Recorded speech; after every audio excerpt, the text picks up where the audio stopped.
નમસ્કાર વિદ્યાર્થી મિત્રો, ચેપ્ટર 2 નું ભૂલ સુધારણા એમાં વિડિયો લેક્ચર નંબર 3.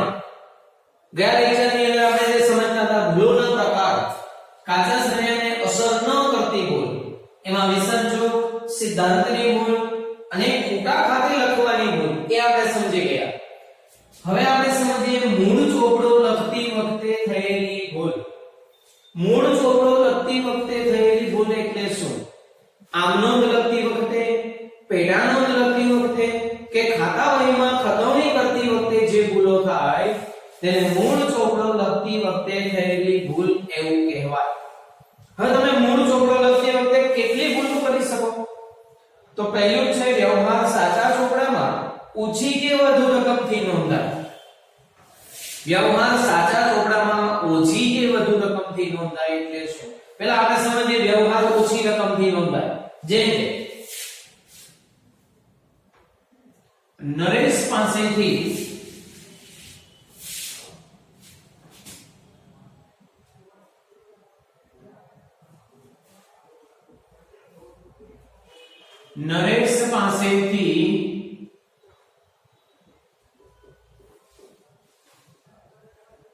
રૂપિયા 1000 નો માલ ખરીદ્યો જે રૂપિયા 700 થી નોંધાયો. આપણે કેટલાનો માલ ખરીદ્યો? 1000. લેખો કેટલાથી? 700 રૂપિયાથી. અને કહેવાય વ્યવહાર સાચા ચોપડામાં ઓછી કે વધુ રકમથી નોંધાય. અહીંયા શું બોલ ભાઈ? વ્યવહાર ઓછી રકમથી નોંધાયો. પેટાનોંધ ખરીદ નોંધ બનાવતી વખતે નરેશ ખાતે 1000 લખવાનું બદલે 700 લખી નાખ્યા. એટલે તમે નોંધ શું આપી અને આમનોંધની દ્રષ્ટિએ વિચારીએ તો આપણે આવી નોંધ આપી દીધી. નરેશ પાસેથી 700 રૂપિયાનો માલ ખરીદ્યો એવી નોંધ આપી. ખોટી નોંધ આવી થઈ. ખરીદ ખાતે ઉધાર 700 તે નરેશ ખાતે જમા 700. અને સાચી નોંધ શું થાય? આમ જ થાય. ખરીદ ખાતે ઉધાર તે નરેશ ખાતે જમા. પણ 700 ને બદલે કેટલા લખાય? 1000. તો અહીંયા ભૂલ થઈ. વ્યવહાર સાચા ચોપડામાં ઓછી રકમથી નોંધાય. જો વ્યવહાર સાચા ચોપડામાં ઓછી રકમથી નોંધાય ને તો એને સુધારવા માટે શું કરવાનું? આવી નોંધ પાછી આપવાની. વ્યવહાર ઓછી રકમથી નોંધાય, બરાબર માઇન્ડમાં રાખજો. વ્યવહાર ઓછી રકમથી નોંધાય તો એવી જ નોંધ પાછી આપવાની. જેટલી રકમ ઘટતી હોય ને તેટલા. ન યાદ રહે ઉપર કે નોંધ કરી લેવી. અહીંયા કેટલા રૂપિયા ઓછા નોંધાયા? 300 રૂપિયા. ભૂલ શું થાય? 1000 લખવા માટે 700 લખાયા, મતલબ કે 300 રૂપિયા ઓછા નોંધાયા. તો 300 રૂપિયાથી પાછી નોંધ આપો. સાદી સમજ તમને હું આપું. આપણે કોઈને 1000 રૂપિયા આપવાના હોય એને બદલે ભૂલથી 700 રૂપિયા જ અપાયા. 300 ની નોટ ઓછી ગણાય. તો શું કરવાનું? કઈ નહીં કરવાનું. 300 ની નોટ પાછી આપી દો. એટલે કે 300 રૂપિયા પાછા આપો. ભૂલ સુધરી ગઈ. તો અહીંયા 1000 રૂપિયાથી નોંધ કરવાને બદલે 700 રૂપિયાથી નોંધ થઈ છે. કઈ વાંધો નહીં. જેટલી રકમ ઓછી છે એટલાથી પાછી નોંધ આપો. એટલે ભૂલ સુધારણામાં તમારે શું લખવાનું? ભૂલ સુધારણામાં તમારે આવી જ નોંધ લખવાની. ખરીદ ખાતે ઉધાર 300 રૂપિયા તે નરેશ ખાતે જમા 300 રૂપિયા. આ ભૂલ થઈ ગઈ. ભૂલ સુધરી ગઈ. સમજ પડી ગઈ? એટલે જો વ્યવહાર ઓછી રકમથી નોંધાયો હોય તો એવી નોંધ પાછી આપવાની. જેટલી ઓછી રકમ છે એટલાથી આપવાની. એટલે ભૂલ સુધરી જાય. પણ હવે માની લો કે વ્યવહાર વધુ રકમથી નોંધાયો હોય તો આપણે આ માલ કેટલાનો ખરીદ્યો? 1000 અને નોંધ થઈ 1200 રૂપિયાની. ચાલો, નરેશ પાસેથી 1000 રૂપિયાનો માલ ખરીદ્યો જે રૂપિયા 1200 થી નોંધાયો. શું બોલ ભાઈ? વ્યવહાર વધુ રકમથી નોંધાયો. એટલે આપણે નોંધ આવી આવી ખોટી. ખરીદ ખાતે ઉધાર 1200 રૂપિયા તે નરેશ ખાતે જમા 1200 રૂપિયા. ખોટી નોંધ આપી દીધી. શું ભૂલ કરી? નોંધ આમ તો આમ જ આવે, રકમમાં ભૂલ કરી. 1000 લખવાનું એટલે 1200 લખ્યા અને 200 રૂપિયા વધારે લખ્યા. તો હવે આ કઈ રીતે સુધારવાના? જો વધુ રકમથી નોંધ થાય, સાચા ચોપડામાં રકમ વધારે લખાઈ જાય તો વિરુદ્ધ નોંધ આપવાની. બીજી શબ્દોમાં આપણી ભાષામાં કોઈને આપણે 1000 રૂપિયા ચૂકવવાના હતા એટલે આપણે 100 ની નોટો ગણી 10 નોટ ગણવાને બદલે 12 ગણાઈ ગઈ અને 1200 રૂપિયા આપી દીધા. હવે શું કરવાનું? 200 રૂપિયા પાછા લેવાના. અહીંયા 1200 રૂપિયાથી નોંધ થાય, 200 રૂપિયા વધારે નોંધાયા, 200 રૂપિયા રિવર્સ કરો એટલે કે ઊંધી એન્ટ્રી આપો. લાનું ઊંધું કરી નાખો તો ભૂલ સુધારણા શું થાય? નરેશ ખાતે ઉધાર, તે ખરીદ ખાતે જમા. પણ કેટલા રૂપિયાથી? 200 રૂપિયાથી. સમજ પડી ગઈ? એટલે જો વધારે રકમ લખાઈ જાય તો નોંધ વિરુદ્ધ ઊંધી કરવાની અને ઓછી રકમથી નોંધ થાય તો એવી ને એવી જ નોંધ પાછી આપવાની. આ ન યાદ રહે લખી લેવાનું, નોંધ કરી લેવાની. ચલો સમજ પડી ગઈ? આગળનું ઉદાહરણ સમજીએ. આમાંના બીજું, વ્યવહાર ખોટી પેટા નોંધમાં નોંધાય. વ્યવહાર ખોટી પેટા નોંધમાં નોંધાય એટલે શું? જે ખરીદ નોંધમાં નોંધવાનું હોય એ ખરીદ પરતમાં નોંધાઈ જાય, અથવા જે ખરીદ નોંધમાં નોંધવાનું હોય એ વેચાણ નોંધમાં નોંધાઈ જાય. એને કહેવાય વ્યવહાર ખોટી પેટા નોંધમાં નોંધાય. તો એને કઈ રીતે સુધારવી એ પણ ઉદાહરણ લઈને સમજીએ.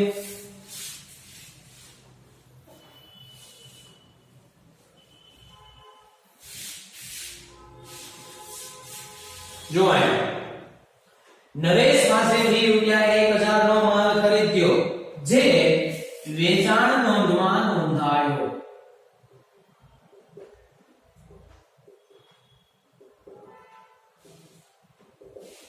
નરેશ પાસેથી 1000 નો માલ ખરીદ્યો જે વેચાણ નોંધમાં નોંધાયો. ખરેખર તો નરેશ પાસેથી માલ ખરીદ્યો હોય ક્યાં નોંધાય? કઈ પેટા નોંધમાં? ખરીદ નોંધમાં. આપણે આવું ભણી ગયા છીએ. એને બદલે વેચાણ નોંધમાં લખી નાખ્યો એટલે ખોટી નોંધ શું આપી દીધી? માલ વેચ્યો છે એવું અર્થઘટન કર્યું. ખરેખર આપણે માલ ખરીદ્યો પણ આપણે માલ વેચ્યો છે એવું અર્થઘટન થયું. તો માલ વેચ્યો છે એમ માની નામ નોંધાય કે શું આમ નોંધ થાય? માલ વેચ્યો એટલે અર્થઘટન એવું થયું નરેશ લેનાર છે, માલ જાય છે, નરેશ ખાતું ઉધાર, વેચાણ ખાતું જમા. એટલે ખોટી નોંધ આવી ગઈ. નરેશ ખાતે ઉધાર, તે વેચાણ ખાતે જમા. કેટલા રૂપિયા? 1000. સાચી નોંધ શું આવે? નરેશ પાસેથી માલ ખરીદ્યો હોય એની સાચી નોંધ શું થાય? સાચી નોંધ થાય ખરીદ ખાતે ઉધાર, તે નરેશ ખાતે જમા. તો હવે આ સુધારવી છે, આપણે ભૂલ સુધારણા આપવી છે. તો ભૂલ સુધારણાનો તો સિદ્ધાંત નિયમ શું છે? જે ખોટું થયું હોય એની વિરુદ્ધ અસર આપો, જે સાચું છે એ મુજબ અસર આપો. ખોટું શું થયું? આ બંને એન્ટ્રી ખોટી થઈ, આ બંને એન્ટ્રી સાચી છે. આ બંને એન્ટ્રી ખોટી થઈ, આ બંનેને વિરુદ્ધ કરી દો. એટલે વેચાણ ખાતું ઉધાર કરો અને નરેશ ખાતું જમા કરો. અને પછી જે સાચું છે એ પણ લખો. સમજ પડી ગઈ? જે ખોટું છે એની વિરુદ્ધ અસર આપો, જે સાચું છે એ મુજબ લખો. તો ખોટું છે એની વિરુદ્ધ અસર આપવું તો વેચાણ ખાતે ઉધાર થાય. આ બંને બદલવા પડે. વેચાણ ખાતે ઉધાર, તે નરેશ ખાતે જમા. કેટલા રૂપિયા લખવાના? 1000. ખોટું હતું એની વિરુદ્ધ અસર આપી. હવે સાચું છે એ લખો. તો સાચું શું છે? ખરીદ ખાતે ઉધાર 1000, તે નરેશ ખાતે જમા. એટલે એ લખવાનું ખરીદ ખાતે ઉધાર 1000. ફરી પાછું તે નરેશ ખાતે જમા, એટલે નરેશનું ખાતું પાછું જમા કરવાનું થયું. એટલે કેટલી વાર નરેશનું ખાતું જમા થયું? 2 વાર. 2 વાર 1000 થી જમા થયું એટલે એની રકમ 2000 થઈ. અહીંયા આવે 1000 અને અહીંયા આવે 1000. બરાબર સમજો. ખોટી પેટા નોંધમાં નોંધ થઈ. નરેશ પાસેથી માલ ખરીદ્યો તો જે વેચાણ નોંધમાં લખી નાખ્યો.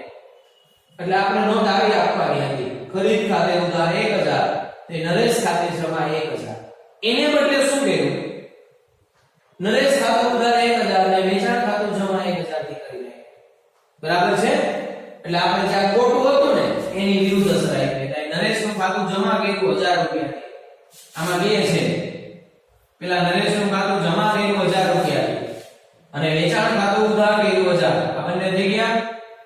પછી આ સાચું છે ને એમ લખ્યું ખરીદ ખાતું ઉધાર 1000 અને નરેશ ખાતું ફરી એક વખત જમા થયું 1000. એટલે બે વાર જમા થયું. હવે આને જો તમારે ટૂંકમાં યાદ રાખવી હોય ને તો જ્યારે આવું આવે ને ખોટી પેટા નોંધમાં લખાય ત્યારે વ્યક્તિનું ખાતું સાચી નોંધમાં કઈ બાજુ લખાય એ જોવાનું. આમાં નરેશ પાસેથી માલ ખરીદ્યો એટલે નરેશનું ખાતું જમા થાય એને ડબલ રકમથી જમા કરી દો અને ખરીદ અને વેચાણ બંને ઉધાર કરો. સમજ પડી ગઈ? ત્યારે કેવું બને કે નરેશને 1000 રૂપિયાનો માલ વેચ્યો અને ખરીદ નોંધમાં લખાઈ ગયો. તો નરેશને માલ વેચ્યો એટલે નરેશનું ખાતું ઉધાર થાય. તો નરેશનું ખાતું ડબલ રકમથી ઉધાર કરવાનું અને ખરીદી અને વેચાણ બંને જમા કરવાનું. એને કહેવાય વ્યવહાર ખોટી પેટા નોંધમાં નોંધાય. પછી ત્રીજું, વ્યવહાર ખોટી પેટા નોંધમાં ખોટી રકમથી નોંધાય. એટલે પેટા નોંધ ખોટી અને રકમ બી ખોટી. જુઓ અહીંયા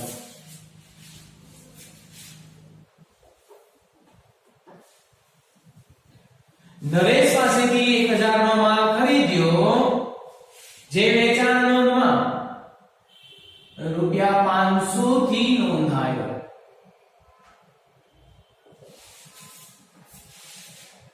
નરેશ પાસેથી એક તો માલ ખરીદ્યો તો 1000 રૂપિયા, વેચાણ નોંધમાં કેટલાથી લખી નાખ્યો 500 રૂપિયા. પેટા નોંધ ખોટી અને રકમ ખોટી. તો આમાં નિયમ તો એક છે, ખોટું થઈ ગયું એની વિરુદ્ધ અસર આપો, સાચું છે એ મુજબ અસર આપો. તો પેલા તો ખોટું શું થયું? વેચાણ નોંધમાં 500 થી લખ્યા એટલે કે આપણે નરેશને માલ વેચ્યો એવું અર્થઘટન કરી નાખ્યું. એટલે નોંધ આવી ગઈ નરેશ ખાતે ઉધાર 500 તે વેચાણ ખાતે જમા 500. આ ખોટી લીધી. ખરેખર સાચી શું હતી? આપણે તો નરેશ પાસેથી 1000 નો માલ ખરીદ્યો એટલે લખાવું આવું જોઈતું હતું ખરીદ ખાતે ઉધાર 1000 તે નરેશ ખાતે જમા 1000. હવે આપણે ભૂલ સુધારણા આપવી છે. જો આવું આવે ને વ્યવહાર ત્યારે સાચી અને ખોટી બંને આમ કાં તો મનમાં વિચારી લેવાની અથવા રફમાં લખી દેવાની, પછી એની ભૂલ સુધારણા આપવાની. હવે આપણે ભૂલ સુધારણા આપીએ.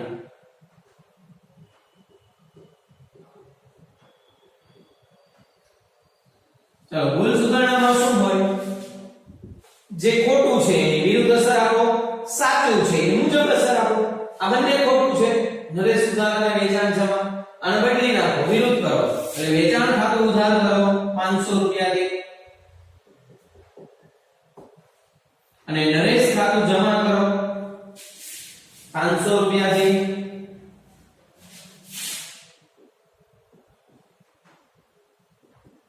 અહીંયા 500 રૂપિયા આવે અને નરેશનું ખાતું જમા કેટલાથી થાય 500. હવે આ જે સાચું છે એ મુજબ લખો. તો સાચું શું છે? ખરીદ ખાતે ઉધાર 1000 અને નરેશ ખાતે જમા 1000. અને ખરીદ ખાતે ઉધાર 1000 તે નરેશ ખાતે જમા 1000. તો પાછા નરેશના ખાતે જમા 1000. પહેલેથી 500 તો જમા છે, હજુ તો 1000 જમા કરો એટલે કેટલા જમા થઈ ગયા 1500. એટલે અહીંયા લખવાના 1500. ટૂંકી હમણાં મેં સમજાવી દીધી. આવું જ્યારે આવે ખોટી પેટા નોંધમાં ત્યારે વ્યક્તિનું ખાતું કઈ બાજુ લખાય? નરેશ પાસેથી માલ ખરીદ્યો હોય એટલે નરેશનું ખાતું જમા થાય. ખરીદ ઉધાર નરેશ જમા. તો નરેશનું ખાતું જમા કરવાનું, સાચી અને ખોટી રકમના સરવાળા. અને ખરીદ અને વેચાણ બંને ઉધાર કરી દેવાનું. સમજ પડી ગઈ? હજુ આના આપણે દાખલા ચલાવીશું ત્યારે વધારે સમજ પડશે. અત્યારે તો આપણે આ થિયરિકલ સમજીએ છીએ. ચાલો, અને છેલ્લું છે ભરપાઈ ચૂક. ભરપાઈ ચૂક એટલે શું એ સમજવું છે આપણે.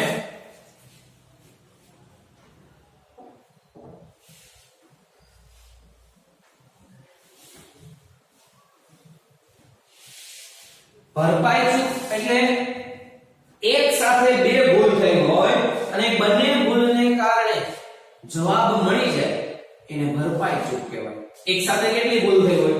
બે ભૂલ. કોઈ બે ખાતામાં ભૂલ થઈ હોય અને બંને ખાતાને કારણે કાચા સરેરાનો સરવાળો તો જેટલો આવતો હોય ને એટલો જ આવે, કાચા સરેરાને કોઈ અસર ન થાય એવી ભૂલને કહેવાય ભરપાઈ ચૂક. બરાબર છે?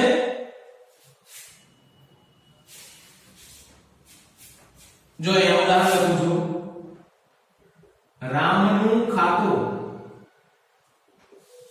₹1000 ને બદલે ₹100 થી ઉધાર થયું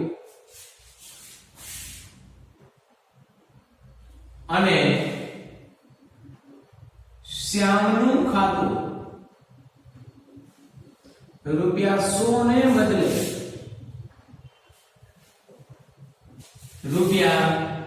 ₹1000 થી ઉધાર થયું. બરાબર સમજો, ભરપાઈ જો. રામનું ખાતું 1000 ને બદલે 100 રૂપિયા થી ઉધાર થયું. રામના ખાતે આપણે કેટલા ઉધાર કરવાના હતા? 1000. એને બદલે કેટલા ઉધાર કર્યા? 100 રૂપિયા. તો રામના ખાતામાં શું ભૂલ થઈ? ખાલી રામનું વિચારો, શ્યામનું નહીં. રામનું ખાતું 1000 રૂપિયા થી ઉધાર કરવાનું હતું, 100 રૂપિયા થી જ ઉધાર થયું. એનો મતલબ રામના ખાતામાં 900 રૂપિયા ઓછા ઉધાર થયા. હવે ઓછી રકમથી નોંધ થાય તો એવી જ અસર પાછી આપવાની. એટલે રામનું ખાતું 900 થી પાછું ઉધાર કરવાનું. ડાયરેક્ટ ભૂલ સુધારણા આપું છું. એટલે રામ ખાતે ઉધાર 900. હા, રામની ભૂલ શું થઈ? હવે શ્યામનું ખાતું જુઓ. શ્યામનું ખાતું 100 ને બદલે 1000 થી ઉધાર થયું. શ્યામના ખાતામાં 100 રૂપિયા ઉધાર લખવાના હતા, એને બદલે 1000 રૂપિયા ઉધાર કરી નાખ્યા. એટલે શું ભૂલ કરી? 900 રૂપિયા વધારે ઉધાર કર્યા. કોઈ ખાતામાં વધારે રકમ લખાઈ જાય ને તો વિરુદ્ધ અસર આપવી પડે.